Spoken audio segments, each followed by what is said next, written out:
Welcome to Jaunty Haunts, the podcast about all things supernatural. After 30 years of keeping a secret, I'm finally ready to share with the world that I see ghosts. Yep, I've been having conversations with the other side while trying to keep up appearances.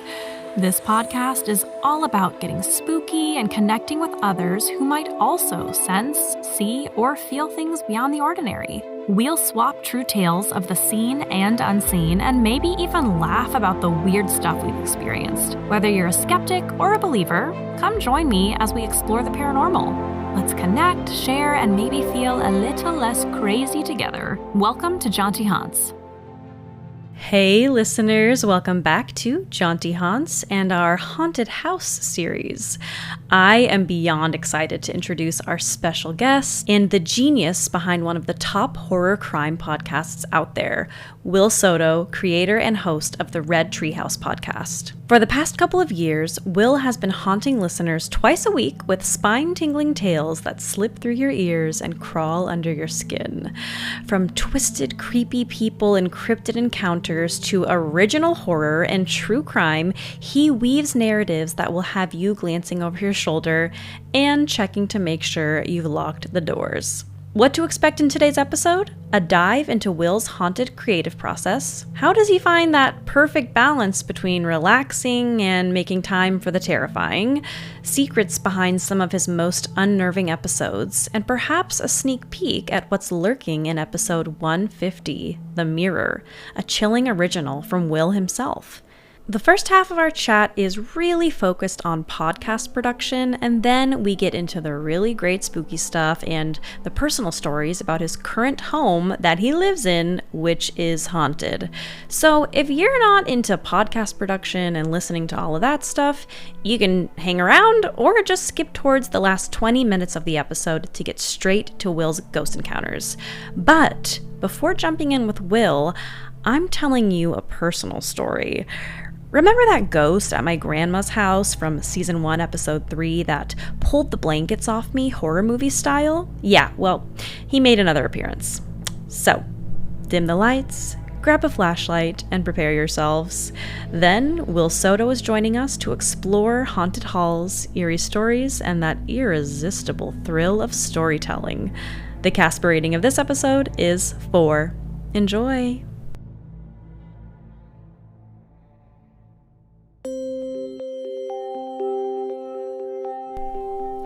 This is a follow-up to Season 1, Episode 3, where I told a story about my grandma's house being haunted with something that I don't know. I don't know what it is, but essentially, if you haven't heard it yet, go listen to the story. It's a very fun, spooky story, but something was pulling the sheets and blankets off of me while I was trying to sleep multiple times, to the point of like a tug-of-war with nothing. I couldn't see anything, which, usually I'm able to physically see spirit, and so I don't know what it was. It didn't feel human.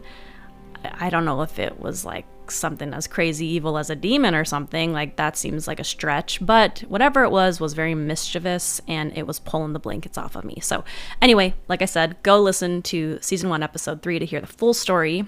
But this is a continuation / update on that story. So we're talking haunted houses.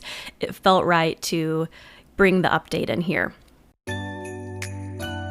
It was last Christmas, and my family and my immediate family went to visit my grandma with a bunch of other family members and friends around the holidays. And we got to the house, and my grandma said, go ahead and put your coats on the bed of the guest room. I was like, okay. So we walk in there, and we put our coats down, and I make a little like woo to Jordan, like this is the room where it happened, like kind of joking around just to mess with him because it's fun.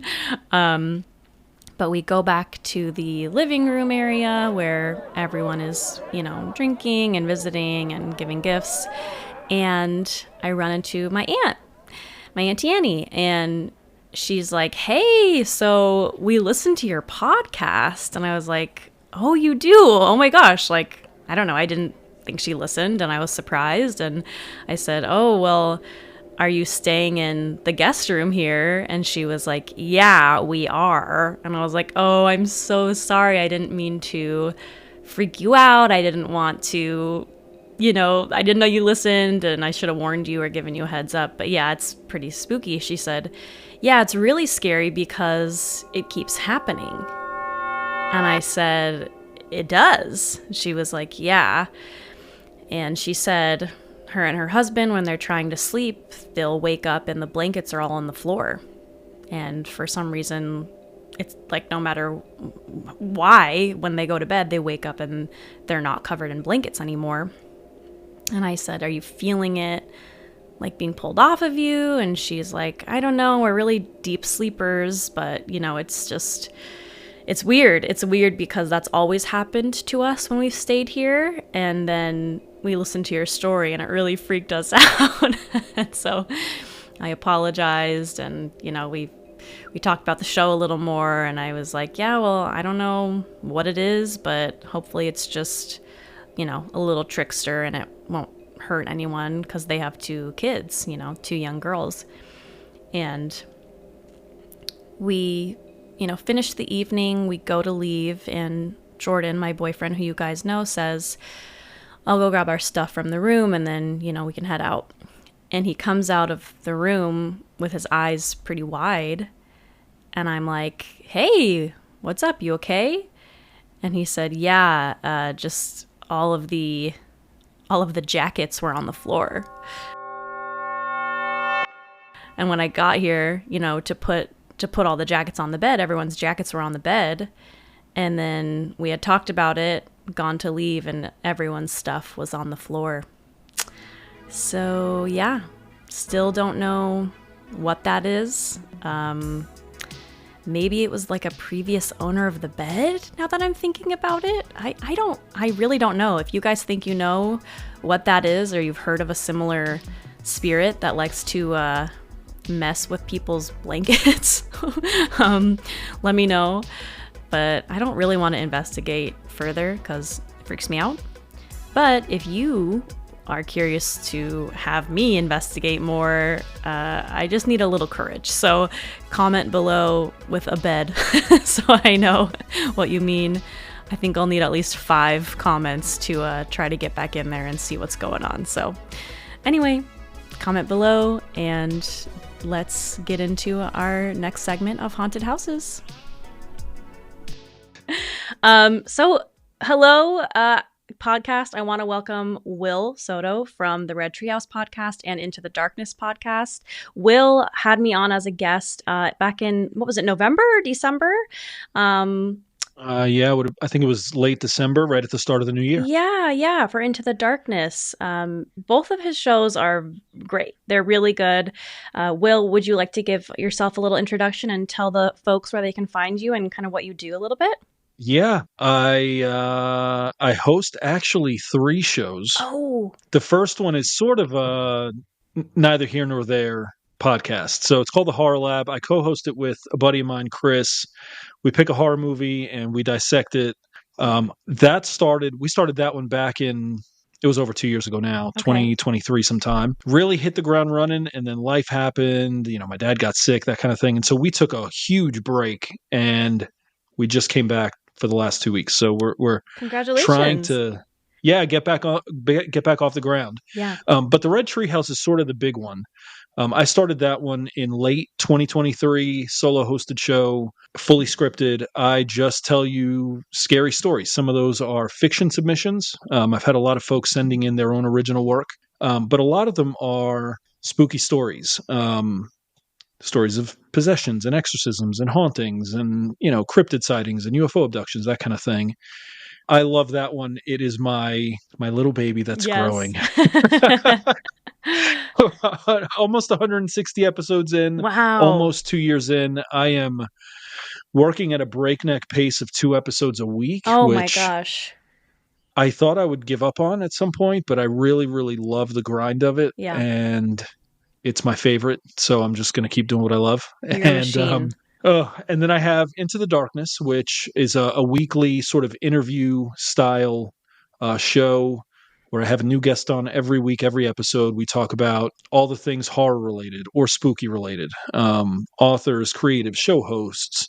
Anybody that really loves the paranormal realm is always welcome to be a guest. And so, yeah, you can find all of those on the big ones: Spotify, Apple Pods, Amazon Music, if you use Amazon Music, I guess. Anywhere you stream, I'm sure you can find it. Yeah. Thank you. Thank you so much, Will. Thanks for giving such an in-depth discussion of all your projects. And again, listeners, they're really, really good. Like, I really fell in love with Red Treehouse. I was so thankful to the Instagram algorithm for bringing us all together. Okay, great. Well, I'll just jump into some questions then here. So I would love to know a little bit about, obviously last time we met, we were talking a lot about me. So I want to learn about you this time around. Can you talk a little bit about your upbringing and kind of what initially sparked your interest in paranormal and horror genres? Yeah. So, I feel like in some ways it's kind of cliche. Everybody that loves horror is like, I've always loved horror. It's a thing that I've always had since since I was a kid, as far back as I could remember. My story is not any different in that sense. It's pretty cliche, but I do remember always from being a young kid, sort of being immersed in it culturally. So even more than just I caught a glimpse of a horror movie, or I grew up reading, Goosebumps or Stephen King. For me, culturally, it was a big sort of when we gathered as a family, especially the men in the family, they would sit on the front stoop, in Brooklyn, and at night in the heat of the summer, we would. Not me. I would just sit there like cowering in the corner. But my dad, my grandfather, uncles, cousins, they would sit around and they would just tell the equivalent of like campfire stories. And some of them were, my grandfather's experiences in Puerto Rico and my dad's experiences as a kid. And, for hours, I would sit there like a fly on the wall, just listening to these stories. And so it really piqued my interest as I got older, to where I had whatever autonomy a 9-year-old, 10-year-old kid can have. My reading choices were, scary stories to tell in the dark, and Goosebumps, and, Stephen King. And so it sort of evolved from there. And horror movies, I grew up watching Twin Peaks and The X-Files and Unsolved Mysteries, which is still the scariest show in existence. Oh my gosh, right. I need to watch those earlier episodes, because I've only watched like the newer like Netflix ones, and I know there's like so much more to watch. I got to get on that. Oh, the original ones are like Robert Stack comes out in his like floor length, trench coat. He's like, this person, blah, blah, blah. And it's like, whoa, dude, come vibes. On now. A little too much. Okay, great. Well, you kind of, started to answer the next question, which was, how has your family's influence shaped your passion for storytelling and the supernatural? And I love everything you just said about, that community and family and being on the stoop and talking about, these sort of campfire stories. But I love imagining it in like a city environment, like in Brooklyn is so cool, because everybody from all walks of life, I think, obviously grow up hearing like folklore and tall tales or scary stories. So I love picturing it in the environment you just painted so beautifully, like on the stoop with like a little boy cowering in the corner and then ultimately growing up. And I don't know, I think that's why we still get into it, right? Even though we're scared, there's something that like, well, our families like it and our friends like it. So it's something intriguing, even though it scares me, right? Yeah. For sure. It's like, I guess it's the earliest memory I have of fear sort of being entertaining. And I don't know that at 10 years old, I would have ever said that, to be afraid listening to these stories was safe, but there was safety in it, right? I mean, I'm sitting with grown men, family members. Nothing is going to jump out from behind me. But it's kind of fun to just sort of sit there and be like, but I guess something could if it wanted to. Right. It's this feeling of like the past is the past, but also could this happen again at any time, right? Yeah, for sure. And the world is far scarier in real life than any boogeyman in a dark corner could be. So it was kind of fun at a young age to just feel that like tingling sensation, like, I got to go up the stairs when we're done, and I need to run as fast as I can Yes. so I don't, get eaten. Exactly. Okay, great. I'd love to jump right into paranormal stuff then. I mean, I know you talk a lot Yeah. about different kinds of spooky and unknown things on your shows, but I'd love to know your exact kind of thoughts on the existence of ghosts and other supernatural entities. I know we talked about it when I was on yours, but can you kind of explain what your thoughts and beliefs are? Yeah, so I've always believed in the supernatural. And I know the supernatural paranormal is like this big umbrella term for a lot of really different things, right? Um, some folks are like skeptics on they believe, but they're skeptical. Some people are just full-blown believers, right? I grew up watching the X-Files, so for me, I am way closer to Fox Mulder than I am to Scully. Yeah. No question. Um, I do believe in an afterlife and the likelihood that there are spirits roaming and walking and present around us. I think some of that, interestingly enough, maybe comes from sort of a faith upbringing a little bit, where growing up, Hispanics tend to be generally Roman Catholic, and so I was exposed to that at a really young age, maybe even younger than when I was exposed to spooky stuff. And so, sort of inherent to the belief system is that, there's a heaven and a hell, there's good and evil, there's good, angels and demons, that kind of thing. And so, I think that really was sort of maybe the concrete, the foundation of it. Yeah. And from there, it just sort of piqued my interest to the point where the more I read and the more I sort of, I hate this term because of all the baggage it carries, the more I did my own research. That's great. the more I just felt compelled, like, hey, I have 1,000 questions. I don't have 1,000 answers to those questions. And where some people are uncomfortable sitting sort of in that liminal space where they want answers, but they can't grasp them, right? For me, that's a really comfortable spot. So I don't know how ghosts and spirits exist. I don't know why they exist. I don't know, but I have no trouble sitting there saying, yeah, I think they still exist, even though I don't know why or how or for what. Does that make sense? That. Yes, absolutely. I love that. It's kind of like this thing of acceptance, right? Of like, I don't know, I don't need to know why, but like, I don't know, like ladybugs or scorpions. It's like, I don't know, like I don't see them procreating. I don't see them like giving birth to each other, but like they're always around randomly in the summer. Yeah. I don't know. That's like maybe not the best example, but. No, that's exactly right. Because we always ask the question, right? Where the hell did all these ants come from? Right. When it gets warm outside and there's a million ants infesting like all over the place. And it's like, yes, you don't ever see them and then they just appear, right? Yeah. So I don't know the whats and the hows and the whys, but I know that I'm comfortable ants. saying that there they are. Right. Exactly. Great. Beautifully spoken. Okay. So what inspired you to start Red Treehouse Podcast? Oh, probably a lot of things. Oh, hey there, listeners.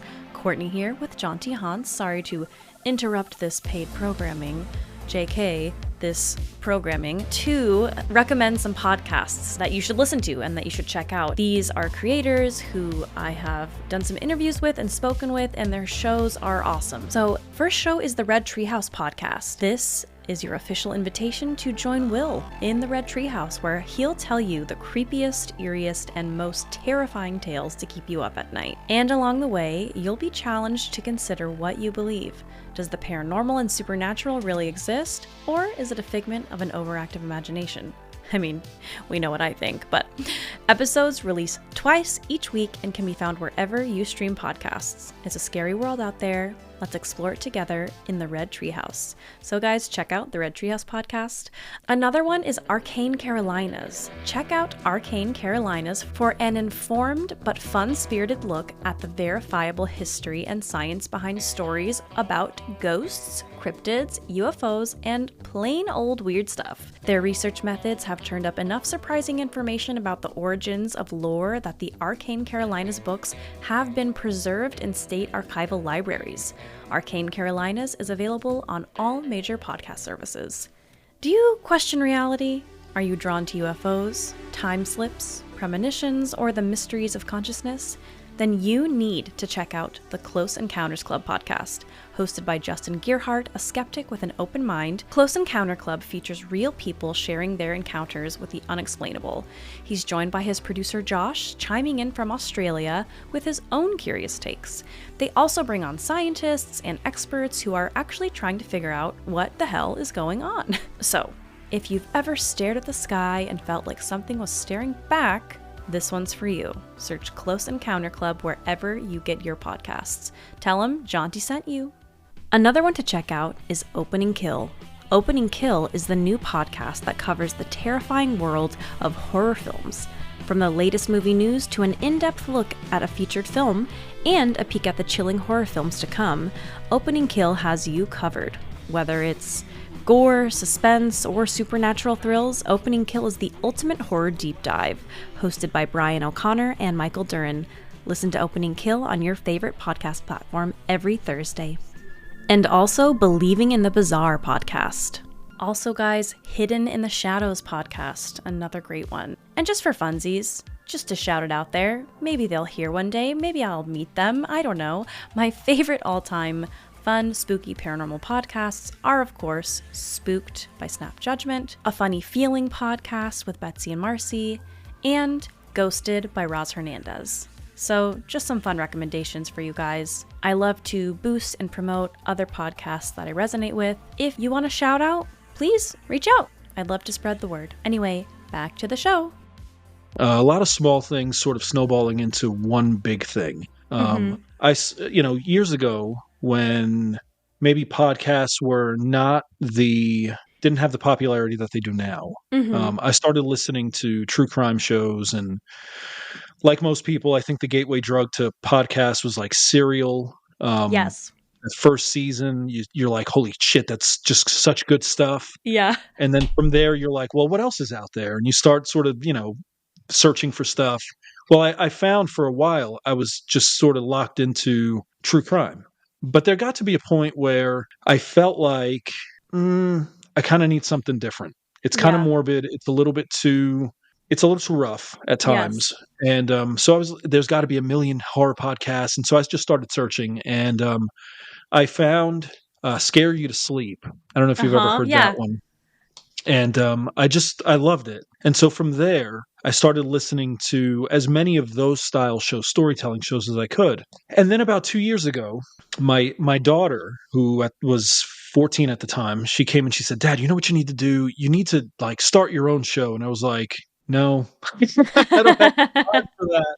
My daughter's name is Natalie. I was like, "Nat, I don't have the time for it. I wish I did. I would love to." She's like, "I think you just need to do it. I don't think they need to be long, 20-minute episodes. I think you should do it." And so for about 6 weeks, I just sat on the idea, and I just thought, I would love to do the show that I would listen to. If, in all my searching, there's a specific type of show that I really gravitate towards. I would love to do something like that. I'm sure there's other people like me who are looking for shows like this. Mm-hmm. And so I started researching that first episode, and I was hooked. Yes. I was hooked. And so the biggest influence was probably my daughter just sort of giving me that push, "Dad, you should do this. I think this is awesome." The other side of it was a connecting point for me and my dad. At the time, oh yeah, I didn't know my dad was sick. And so I don't think he knew either. And so from the time that I started the Red Treehouse, my dad passed away about 5 months later. And so it was a constant series of messages every week or phone calls. He'd call me, to talk about the show or give me an episode idea, that kind of thing. And so really having that, even for a brief time, just sort of was I know he's listening. I know at least one person's listening. Yes. It's my dad, and so I think those two things sort of came together at the right time. Yeah. And the Red Treehouse was sort of born. That's wonderful. I love that. I feel like it just goes to show, everybody says, right, everyone can make a podcast, right? And, sure, some people can sit by the mic and just record and put it up there, and it's great, and people will listen, and that's awesome.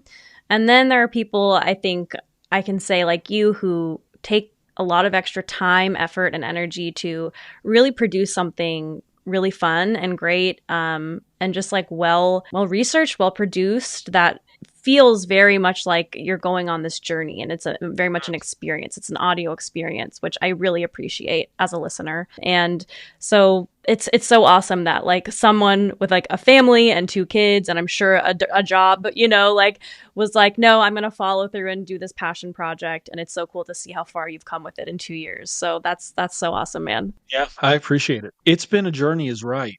It really has been. And there are times where, you sort of go through the ebbs and flows of, is it time for a break? Like there's just so much other stuff going on. And, again, my dad passed, he got sick a couple months after the show started, and he died about 6 weeks after that, 7 weeks after that. And so there was really a stretch where I thought, I'm just going to put the show on pause for 6 months. And, I went back through my messages with him, and it's like, yeah, but this was the thing, like, he loved this shit. Like, maybe even more than, like, I love this, but, like, he loved this. He loved and it. So it's like, I'm just going to keep going. And I had a goal. I wanted to do 100 episodes in the first year. Wow. That was 2 episodes a week with almost no breaks. Yeah. And I thought by the time I hit April, this time last year, I was way behind that pace. And I thought, I'm going to do it. I'm going to keep up with it. And I did. And then I thought, I'm going to slow down. I'm just going to do 1 episode a week. And then I tried, and I was like, no, you've got way too much idle time on your hands. Bad things happen. I was going to say, is that like more like you felt like for you had a void that you missed, like that creating energy, or that like you felt like you were letting down like listeners? I think it was more for me. The as far as listenership goes, the show has really picked up, especially in the last maybe 4 or 5 months. So at the time that I hit the 1 year mark, listenership wasn't bad. It was increasing, but sort of slowly. Yeah. And so it was more for me to say, I just really enjoy this, even more than having a ton of people, chime in. I also wanted to take the show in a slightly different direction than what I started with. Okay. Partially to preserve my energy. Yes. But I knew that in order to do that, I probably needed to keep the same pace for at least the next year.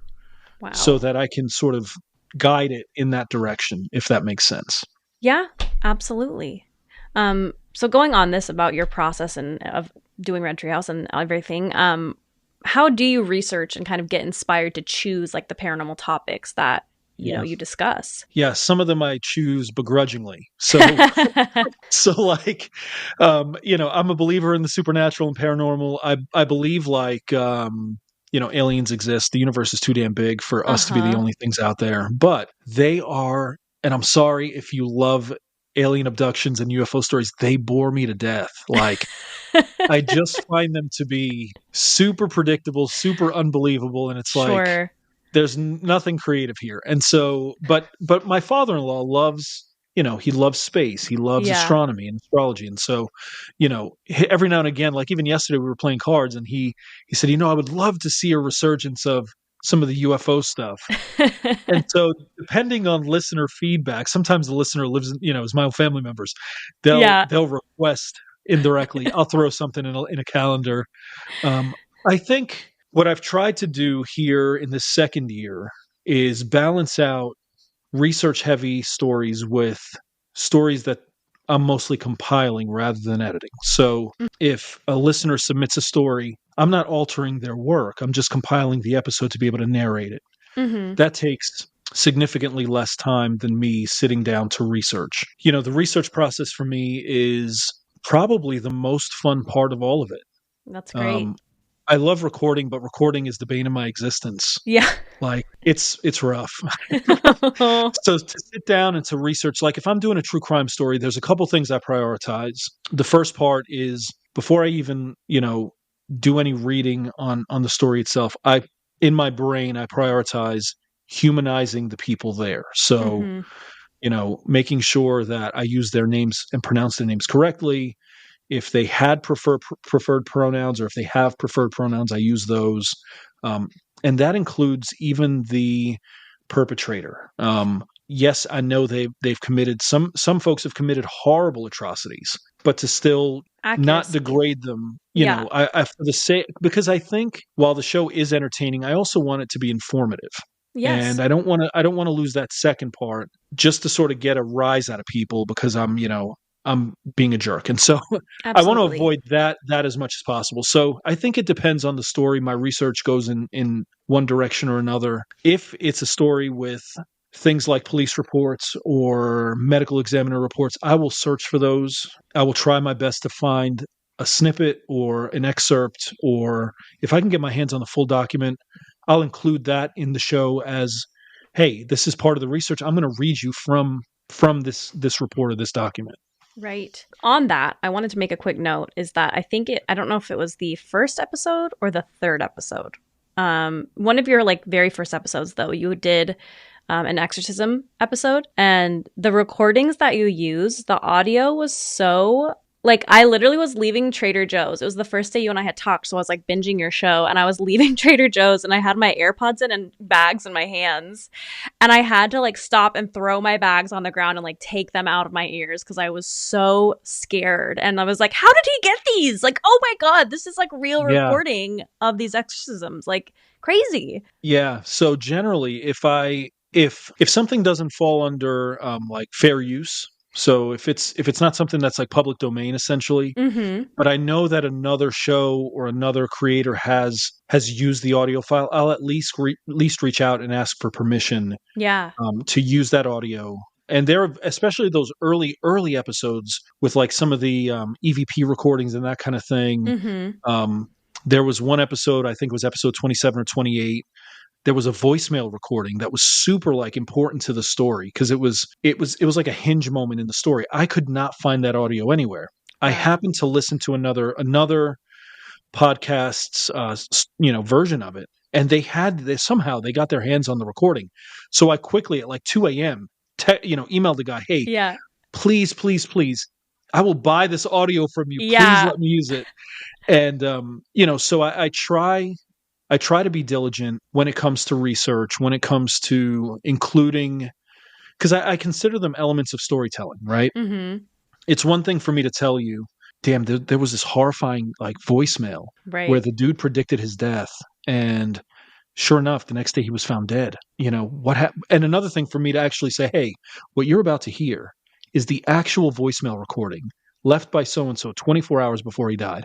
Wow. And you hear his voice, you hear the pet, right? It's just a different listener because it's real. It's real. Yes. Right? It's right there, Right. Whereas another thing is a story, which stories are great, but here's something real. That's so scary and so cool. So what challenges have you faced, producing a semi-weekly podcast, and how have you overcome them? Oh, challenges that I face, present tense. Yeah. Ongoing challenges that I face. Honestly, if you take out the time, just the time crunch of it all, because we all have 24 hours a day, 7 days a week. That doesn't change for any of us. I think the biggest struggle is maybe prioritizing the storytelling part of it. Because there's so much interesting stuff, right? You get this big story and you say, okay, I don't want my episode to go more than 45 minutes, but there's enough material here for two 45-minute episodes if I want it. So how do I pare down, a ton of information to where it's usable? And so I remember years and years ago, I was watching an interview with Peter Jackson, director of the Lord of the Rings trilogy. And he said, we filmed X number of hours of footage. It's just what we did. And I locked myself away with my team in the editing room for a weekend. And all we did was say, what is the goal of this movie? From start to finish, 1 to 3, is Frodo takes the ring to Mordor. That's it. That's the through line. And he said, we prioritized every scene that pushed that narrative forward. Everything else, didn't matter how beautiful it was, how stunning the acting was, we cut it. We left it on the cutting room floor. And I keep that in the back of my brain. Okay, this is such good info, but does this actually drive the story forward, or is it just a little nugget? And so that's hard, because there are times where I'm like, damn, I've got such a good hook for this. But it kind of takes you out of the listening experience if I put it in. Sure. So I think that's the biggest publishing challenge. The other side of it is, I'm an indie podcast, right? I do all the research, reading, writing, recording, publishing, social media marketing, reaching out to folks all by myself. Yeah. Yeah. And Yeah. so, that's social media and publicity and marketing. That's a whole, people do this for a full-time job. Yeah. And I get like an hour a day, if that, so Wow. it's just it's all the other things outside of just the main podcasting part, That people don't think about. Right. Yeah. Yeah, for sure. Okay. You kind of brought that up a second ago with like social media and stuff. How do you like to engage with your audience, and what feedback from your audience has been the most impactful to you? Yeah, I'm actually terrible with social media. It's the bane of my existence. It really is. I don't love it. Yeah. I wish I could just put it out into the world and some sort of like fairy could just sprinkle it on everybody's headset and that would be it. Yes. I remember a couple months back, I was interviewing the guys from Believing the Bizarre. Mm-hmm. And we talked about this because, it's hard. Social media is hard work to market your own stuff. I want to be personable, to folks who, because there's a person, a name, a face, a human on the other side of the podcast. I record it, put it in the world, but there's someone who's taking that in. Right. And if it's a person, I always, say thank you by name. That's always been a thing for me. So that's great. Courtney, if you were just a follower, right? Someone we had never interacted before, I would say, hey, Courtney, thank you so much for following the Red Treehouse, yada, yada, yada, right? And it's just been really nice. It's been a really nice sort of way to interact with so many different people. Yeah. No, I love that. I love what you said, and also like starting kind of with the challenges of it. And I think, it sounds like what you've discovered, which I think is ultimately the key to any sort of social media success, is like authenticity, right? Like being yourself, because I can say on the receiving end of a lot of those messages that you're talking about from a lot of other, paranormal or mystery creators and podcasts, is like the words that we choose are very important, right? Sure. And so like you and the guys from Believing in the Bizarre mentioned of, hey, like it's an offer, right? Would you like this? And it's up to the person to respond yes or no.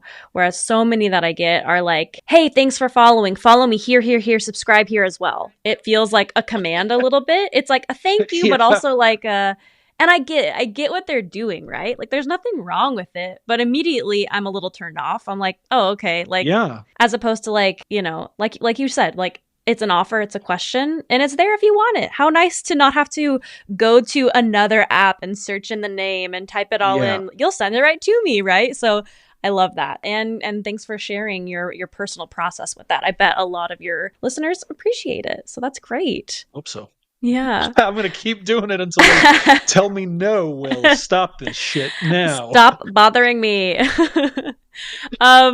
Are there any particular episodes or stories that hold a special significance for you? Yeah, there are. I want to say about a month ago, I sent that message to a new follower, and they were kind enough to respond, hey, would love a Spotify link, but if you could also tell me which episodes to start with. Oh, great. And I always tell people, and I have that message and I look on it every now and again because I think it's so funny.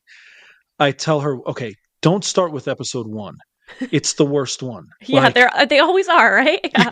Like you got to get further in. But there are a couple, I think. Some of them have some sentimental value. Some of them are sort of milestone episodes. Episode 1, I don't love it, but it's the first one. It was the sort of the breaking the ice, and it will always, I will never re-record it. As cringe as it is to me now, it will always stay exactly what it is. And it shows growth. So it's the first important. episode. Yeah. I think so. And I think the growth process is super, super valuable for me personally, I think episode 28, which was the episode with the voicemail, I think that was a turning point in my storytelling. I really felt proud of the way I told that story. Oh, I love that. Yeah. And it was one of the first like true crime-ish stories that I really got into as a standalone episode. And so I felt proud of that one. Good. Episode 31 holds a special place. That was the last episode my dad requested before he passed away. And so he requested that one about 2 weeks before he went into the hospital. It was the last episode he ever heard. And so that one will always be there. Episode 80 was a fun one for me because it was one of the first times I love like Japanese folk horror. and like Yeah. J horror, and it was the first time I had the courage to like delve into it. Cool. And Okay. I gotta listen so to that that one. one was great. Episode 100, because it was the 1 year anniversary and it was episode 100. Yeah. And then I think episode 150 for me was special because it was the first time I had ever released my own writing and, Mm-hmm. my own short story and then narrated it. So I felt like that was a personal sort of like personal accomplishment for me. That's so So, cool. yeah. That's the coolest thing about having your own show, right? Is like you talked about the first episode being cringe, but like look at all these amazing accomplishments, cool thing you've been building that's also creative. Like I think I don't know, it's something very enriching, and I just like want to pat ourselves on the back a little bit. Like good job. You're doing It is a thing. It's a thing, right? Yeah. And I think that's always because I have frequent enough conversations with folks who want to start a show, and it's like, hey, Yeah. it's not just about the equipment and about the content, but it's also about the longevity. So Right. if you foresee yourself doing something of value, then why not plan for a year or two? See where that takes you before Sure. you throw in the towel if you can manage that. Mm-hmm. Because I think to look back on the growth, but then also to look and say, damn, like episode 1, I'm on almost at episode 160 now. Like Yes. that's awesome. Wow. It's just an awesome thing to look back on. Yeah. So that's a personal thing for me. Whether listeners are like, oh shit, another episode, damn. For me, I look on it, I'm like, yeah, another episode. So perspective is such a funny thing sometimes. Yes. Well, that's great. That was a lot of my questions specifically about, your journey as a podcaster and a creator. I'd love to switch gears a little bit and talk about your house, if you're open to that. Yeah, of course. I will tell the listeners, if any listeners, Red Treehouse, mine, whoever's, welcome to the party. Last time Will and I spoke, he mentioned he had some hauntings going on in his house. Briefly, I'll recap and you can correct me if I'm wrong. Sort of footsteps kind of walking around during the night. The one that scared me the most, which if you want to tell in detail, was like the little face peeking up at the table while you were folding laundry or something. Would you mind sharing that story? Yeah. So back in sometime around the holidays, it was at night. I was everybody had gone to bed. I was closing up, locking doors, making sure, things were shut for the night. We live kind of isolated. So it's a little bit of a paranoia thing where I'm like, God forbid something happens, no one's going to hear us scream. So doors and windows need to be locked. And so I was doing that. I was in the kitchen and I peeked into the dining room, which was the next room over. And we had some fresh laundry that had just been folded on the dining room table. And as I turn to look into the dining room, I see basically the top of like the bridge of the nose up of a face peeking over that laundry pile. And I sort of like shook my head and blinked and it was gone. It was maybe, a literal split second of something there. And I remember, I don't get spooked easily or really ever, but I remember just hightailing it out of the kitchen, up the stairs, right into bed from there. Yeah. The fact that you could even like try to go straight to sleep after that is what's crazy to me. I didn't, but oh yeah, just under the covers is the safe zone. Yeah, behind the locked door. Oh my God. Okay, so then the other thing you had mentioned was that you had heard knocking at night on the walls and doors, and also that you live near a cemetery, right? Like connecting land. So a lot of the knocking I would hear during the day while I was here working from home. So I would be where I'm at now, is sort of where my work area was. The dogs would sit near me, and up in my daughter's room, we would hear knocking, like someone knocking on a door almost. And the dogs would hear it. They would, pick their heads up and, ears are straight up. There was a time or two where one of the dogs would walk towards the bottom of the stairs, like sort of like investigatory almost. And then, there were times where we would just hear these random things. Recently, and the cemetery thing. So it's not like I think it was like a family cemetery. I think the family that lived here before us, they were buried on the property. And so from where I'm sitting right now, it's probably about 150 feet away from where I'm sitting right now. Wow. Okay. Yeah, it's close. It's close. And it's 3 little headstones under a small tree, the only tree in the field, in that part of the field. It's literally Wow. right under there. Yeah. Oh my gosh. Okay. So then before you catch me up on what's been happening recently, I had kind of told you some things you could do to potentially help, I'm worried because you said a lot has happened. So I'm worried I made it worse, or my advice made it worse. But I had told Will to practice, working with his fear, right? And to everyone in the family of like, taking those calming breaths, trying to remain neutral, acting almost like a parent with a naughty child. Like my listeners know, it's like the more fear you give them, that more energy they'll take and they'll feed off of that, right?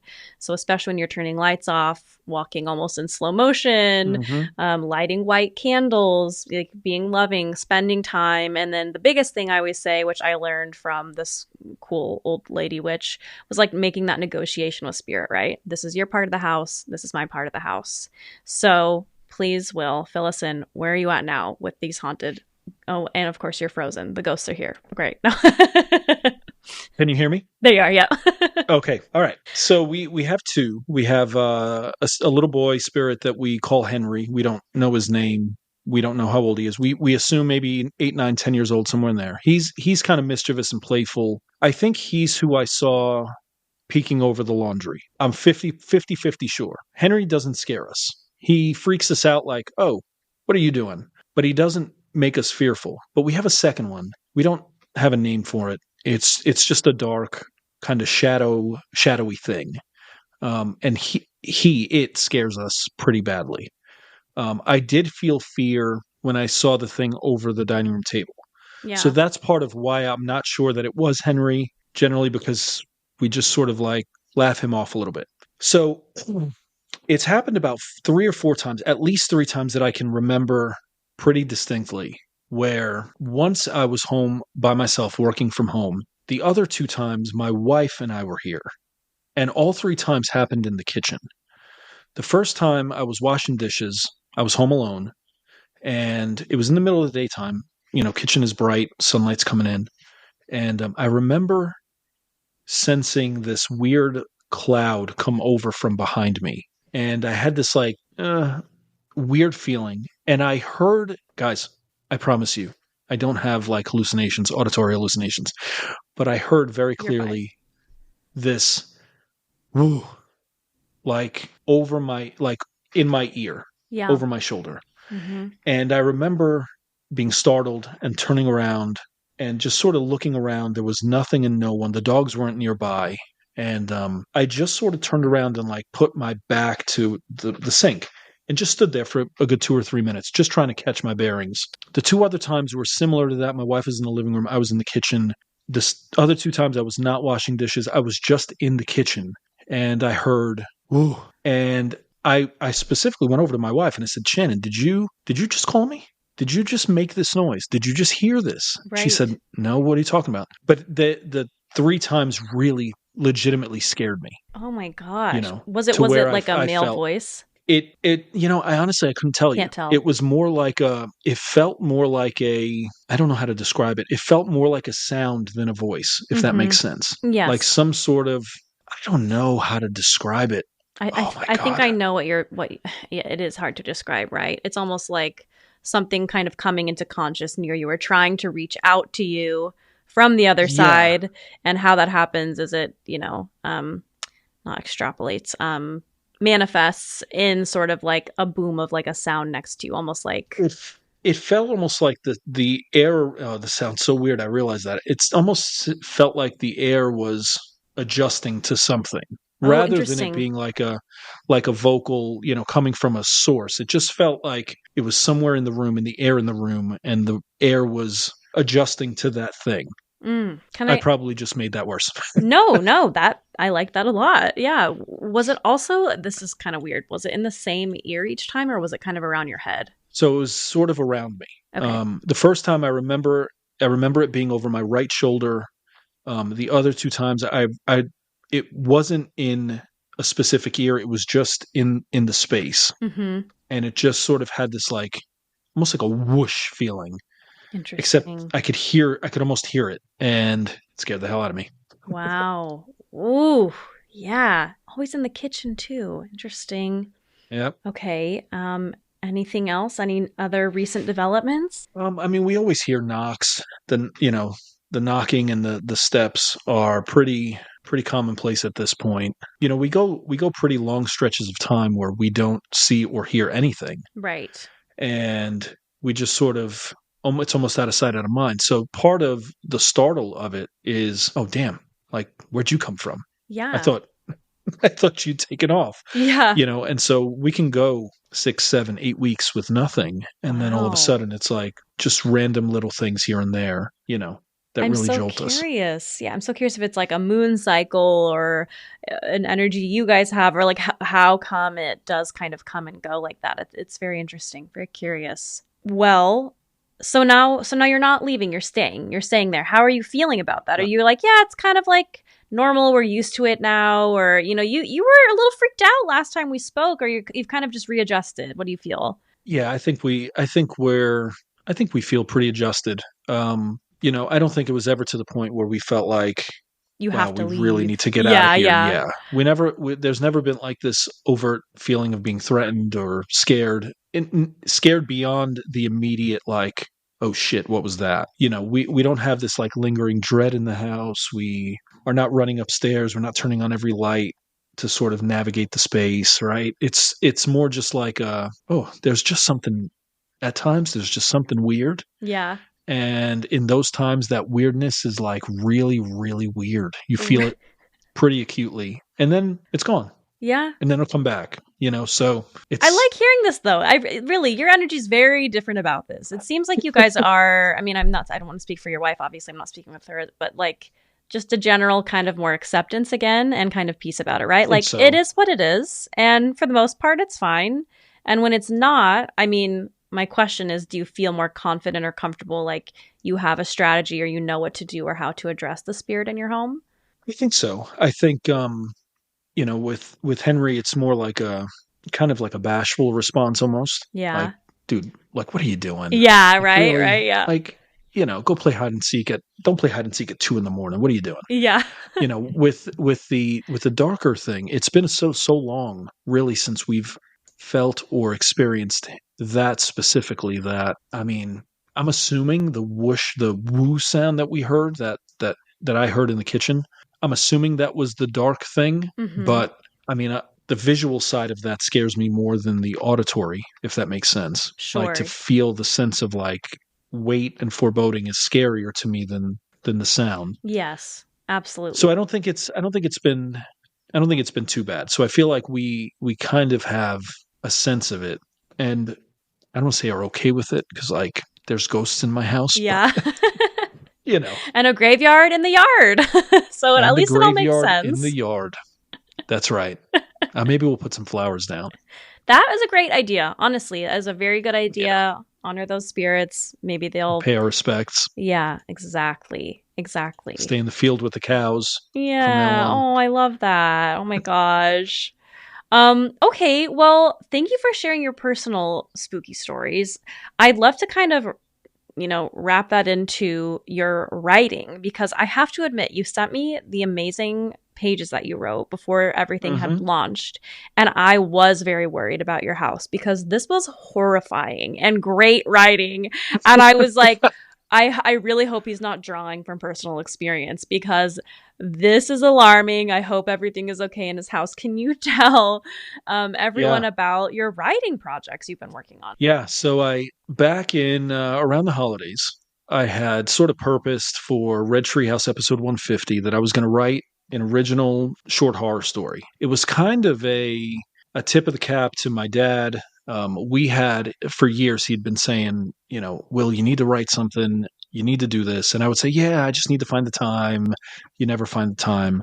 And so once, after he passed away, that was really a thing that I thought, I really want to do this. If I can get to 150, I want to like debut a short story. And so I started to think about what that story would look like. And so I've not shared this either on the Red Treehouse or anywhere else, but the story that I wrote, The Mirror, is the layout of the apartment is actually the row house that I grew up in. So all the descriptions of the rooms, all of those things are true to what the row house was.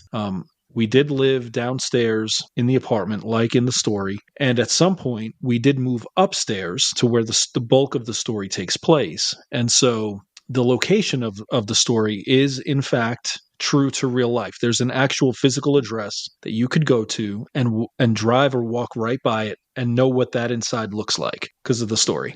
That's so the cool. spiral staircase that I referenced, that's actually in the building itself. The bulk of the story was sort of a mixture of two stories that I had heard growing up.